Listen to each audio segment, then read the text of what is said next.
Pessoal, vamos falar hoje um pouquinho sobre a Trindade, a doutrina da Trindade. Um termo que você não vai encontrar na Bíblia, é um termo teológico para definir a nossa crença em um Deus eternamente subsistente em três pessoas distintas, o Pai, o Filho e o Espírito Santo.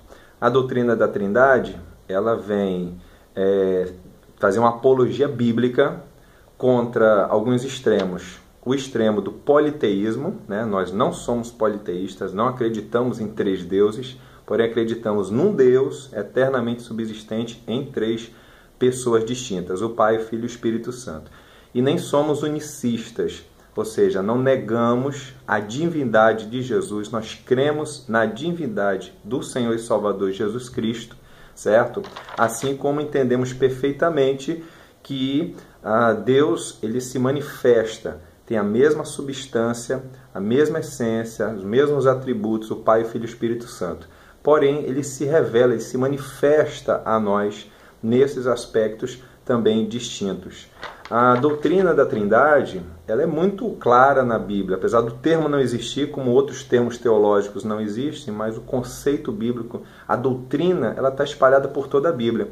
Desde lá da criação, desde o livro de Gênesis, capítulo 1, verso de 1 a 3, no princípio criou Deus os céus e a terra, certo? Quando fala do Espírito do Senhor que pairava sobre a face, sobre Deus falar, e esse falar, o apóstolo João, no Evangelho de João, capítulo 1, do 1 ao 2, fala que no princípio era o verbo estava com Deus e o verbo era Deus.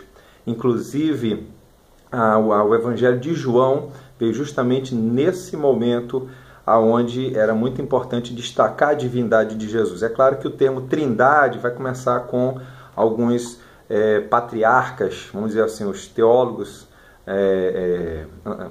ancestrais da igreja, após a era apostólica, né, com Tertuliano, e vai se desenvolvendo. Tem o Concílio de Nicéia, que foi em 325, Tertuliano um pouco mais de 100 anos antes desse Concílio de Nicéia. Temos Atanásio e tudo mais, aonde eles vão desenvolver o termo teológico, a definição teológica. Mas nós vamos falar o seguinte, entender que esse conceito ele já está desde a era apostólica, e não só da era apostólica, por toda a Bíblia, né? Então nós temos na criação, do homem, Gênesis 1, 26, quando diz, façamos o homem à nossa imagem. É interessante que o termo Deus ali é Elohim. Esse Elohim, ele realmente dá a entender, ele tem uma ideia de plural, de pluralidade, mas nós vamos entender no decorrer da revelação bíblica do Antigo e agora no Novo Testamento, de que nós não cremos em três deuses, né? Nós não somos politeístas, para mostrar a pluralidade, mostrar essa unidade coletiva que é a Trindade, vamos dizer assim, né? A queda do homem, Gênesis 3, 22, né? Para que o homem agora não fique como um de nós. É muito claro esse termo também. Nós temos em Números 6, 24 e 26, na bênção araônica ou sacerdotal, araônica referente a Arão, né? Que foi o primeiro sumo sacerdote. E nós temos em Números 6, 24 e 26, que é muito lindo, quando ali é dito, o Senhor te abençoe e te guarde, uma tríplice bênção, né? O Senhor faça resplandecer o seu rosto sobre ti, tenha misericórdia de ti. O Senhor sobre ti levante o seu rosto e te dê a paz. Não é? Então nós temos o Senhor que abençoe e guarda. E aí já vem logo na mente a palavra do Senhor, a bênção apostólica em 2 Coríntios 13, 13, né? A graça do nosso Senhor Jesus, o amor de Deus, a comunhão do Espírito Santo, a graça de Jesus, o amor de Deus, né? A graça que abençoa, que guarda, aqui de Número 6, 24, o amor de Deus, que é a misericórdia de Deus. Esse amor, ele é a misericórdia da nova aliança. O amor no Antigo Testamento, na Antiga Aliança, era revelado por meio da lealdade, da fidelidade, da misericórdia de Deus. É equivalente os termos gregos e hebraicos nesse sentido também. E o Senhor sobre ti levante o seu rosto e te dê a paz, que é a consolação do Espírito Santo dessa nova aliança, né? Então se encaixa perfeitamente aqui. Nós temos ainda a visão do profeta Isaías, que é um texto também fundamental na doutrina da Trindade, a adoração eterna, Isaías 6, 3, onde está ali os seres angelicais dizendo santo, santo, santo, né? Uma tríplice adoração, assim como uma tríplice bênção sacerdotal e apostólica, a tríplice adoração eterna, também temos referências em Apocalipse falando muito sobre isso. Nós temos ainda em Isaías 6:8, quem há de ir por nós?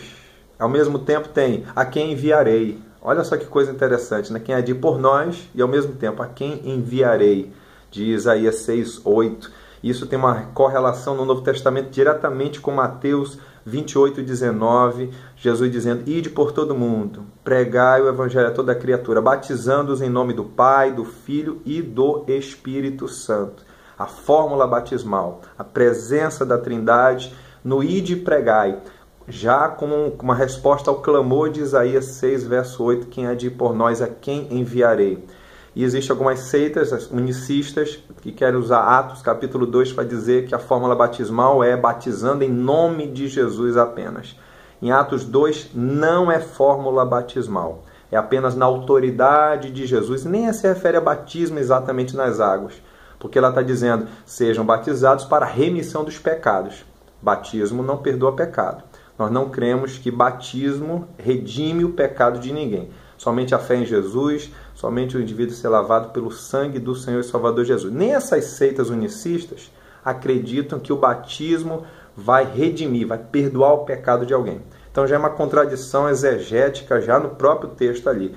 Eles dizem que é fórmula batismal, mas aí não reconhece que o batismo ele vai perdoar o pecado de alguém. E nem pode mesmo. Então ali Atos 2 não é fórmula batismal, tá certo? Mas em Mateus 28 é fórmula batismal juntamente com o ide pregai. E aí nós temos o nascimento de Jesus, Lucas 1:31, o Espírito do Senhor, o Espírito Santo virá sobre ti, Maria, né?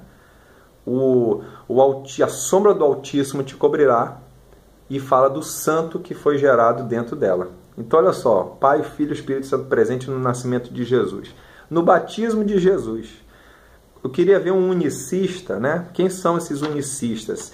Eles são ali, já depois da era apostólica, já tinha, né, os falsos profetas, os falsos mestres. Jesus falou sobre isso, os apóstolos falaram muito sobre isso, mas eles ganharam força, né? Então esses unicistas vieram, eles negando, primeiramente, negando, obviamente, o centro deles, que tem a ver tudo com o arianismo, né, já no ano 318, no Egito, certo? A partir desse camarada chamado Ário, dizem que era um presbítero da igreja, se desviou da verdadeira doutrina e começou a fundar o arianismo. Ele negava a doutrina de Jesus. Mas antes de negar a doutrina de Jesus, eles começaram primeiro dizendo assim, não, Jesus recebeu a divindade lá no batismo nas águas no Jordão. Não, Jesus só se transformou, foi feito novamente divino quando ele morreu e ressuscitou.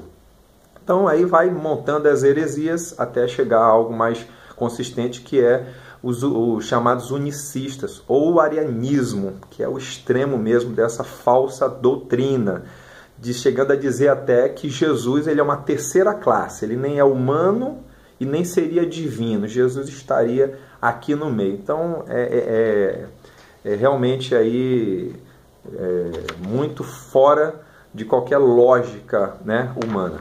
E olha só como é que os unicistas, humana e teológica, lógico, né? Porque, por exemplo, no caso do batismo, como é que um unicista vai dizer, como é que ele vai poder explicar um homem, Jesus, sendo batizado nas águas, um Espírito Santo vindo em forma corpórea de pomba sobre Cristo e uma voz do céu dizendo, este é meu Filho amado em quem me comprazo? Como é que se explica isso? Tudo bem que a Bíblia ela não é lógica no sentido científico, na verdade a gente aceita as coisas pela fé, mas ela é coerente, a Bíblia ela é coerente, tá certo?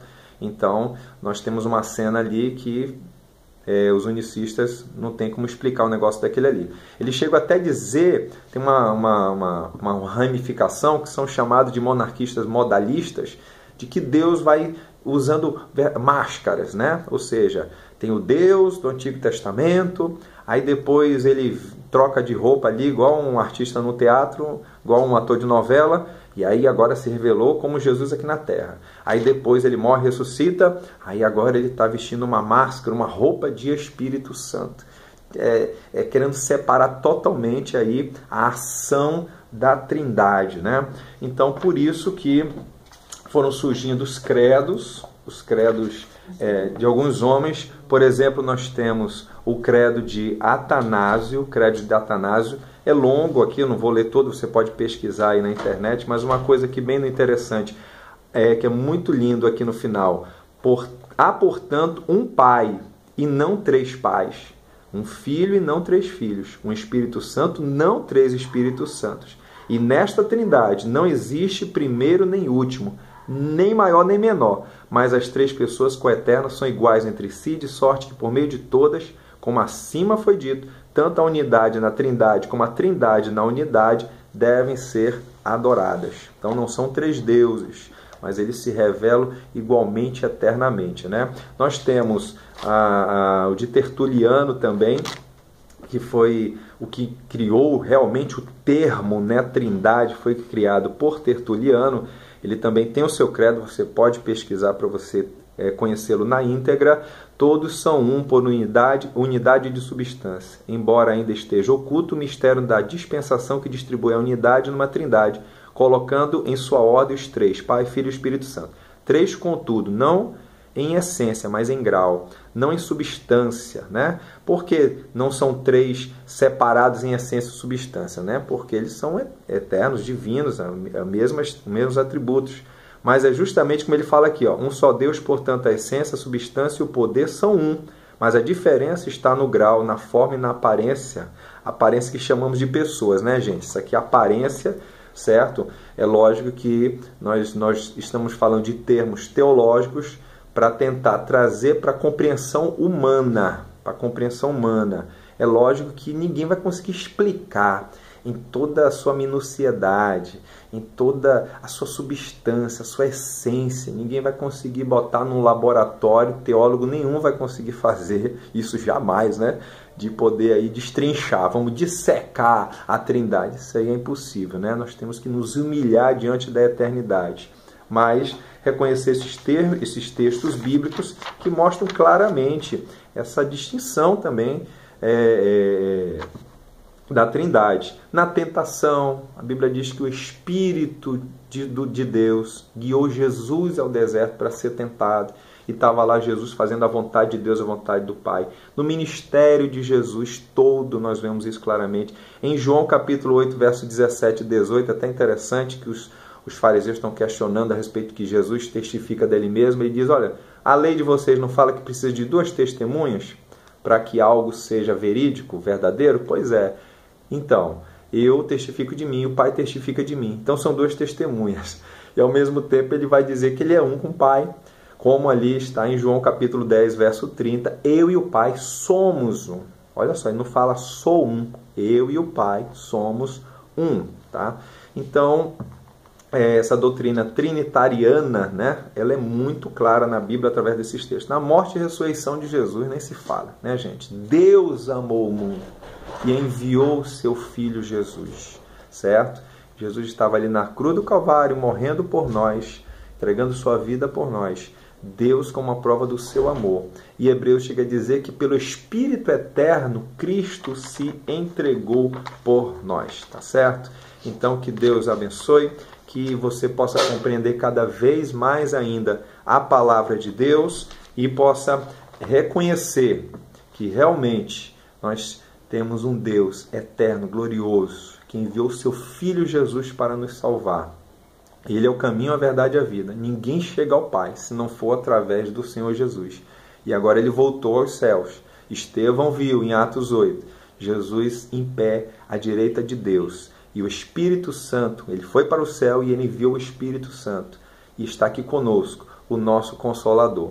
O Filho redime, o Pai cria, o Espírito Santo santifica. Mas nós vamos ver na Bíblia também, em muitos momentos, Jesus santificando, o Pai santificando, o Pai consolando, o Espírito Santo na criação também. Eles estão juntos eternamente. Nós um dia estaremos juntos lá também, tá certo? Que Deus abençoe.